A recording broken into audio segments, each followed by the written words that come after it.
নমস্কার বন্ধুরা, মুই আজকে তৈরি করে দেখামু কচুর অন্যরকম একটা রেসিপি। হের লিগে মুই এনে কিন্তু কচুর কিছুটা দাঁড় লইছিলাম, বাড্ডে লইছি সুন্দর করে। দাঁড় বলছেন আপনারা, ওই যেটা সালার পরে সাদা অংশটা আবার উপর দিয়ে সাইলে ফালাই দে, সেইটারে কিন্তু ফালাই দিনি। মুই এরকম বাড্ডে সুন্দর করে লই লইছি। আর এনে লইছি হলুদ, মরিচ, লবণ, রসুন, এইগুলো কচু বাটার মধ্যে দিয়ে দিমু।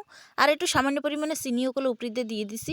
চিনিটা অবশ্যই একটু দেবেন কচু বাটাটায়, হেলে কিন্তু খাইতে খুবই ভালো হয়। মুই এই কচুর দাঁড়গুলোর সুন্দর করে এরকম পাড়ায় বাড্ডে লইছি। এখন কিন্তু কালা কুচকুচে একটা কড়াই চুলায় বয় দিছি, কারণ এটা তেলের কড়াই, এটাই কচু বেশি নিচে লাগিয়ে পারবেন, এই জন্য এই কালা কড়াইটাই বয়ছি। এখন কিন্তু এই হলুদ, মরিচ, রসুন মাহার, লবণ মাহা এই কচুটার তেলের মধ্যে দিয়ে সুন্দর করে এককালে লাড়াই সাড়ি মশলার লাগে মিলিয়ে নিতে হইবে। এবার করলাম একটু সামান্য পরিমাণে জল দিয়ে দিছি গাবলাটা ধুইয়া। এখন একটু লাড়াই সাড়ি মশলাপাতির লাগে মিলছেই টিসি, এবার কিন্তু ডাকিয়ে দিমু কিছুক্ষণ। এখন মুই কিন্তু এর মধ্যে বোম্বাই মরিচ একটা দিয়ে দিছি। যেহেতু এটা কচু, হেজিন একটু মরিচের পরিমাণটা একটু বেশি দিছি, যাতে গলা টলা না খোড়ায়। এই যে দেখেন, এখন কিন্তু ঢাকা দিয়ে কিছুক্ষণ সিদ্ধ করে নিছি।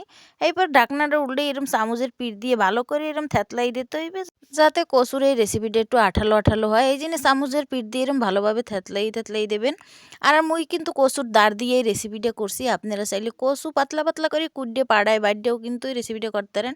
এই যে দেখেন, এখন একটু কিন্তু তেল লাগবে, আবার একটু তেলও দিয়ে দিছি। এই কচুর রেসিপিটা করার সময় একটু তেলের পরিমাণটা বেশি দিতে হয়। আর চুলার পাওয়ার একেবারে কমে রেখে কিন্তু আস্তে আস্তে অনেক সময় নিয়ে ভাজতে হইবে।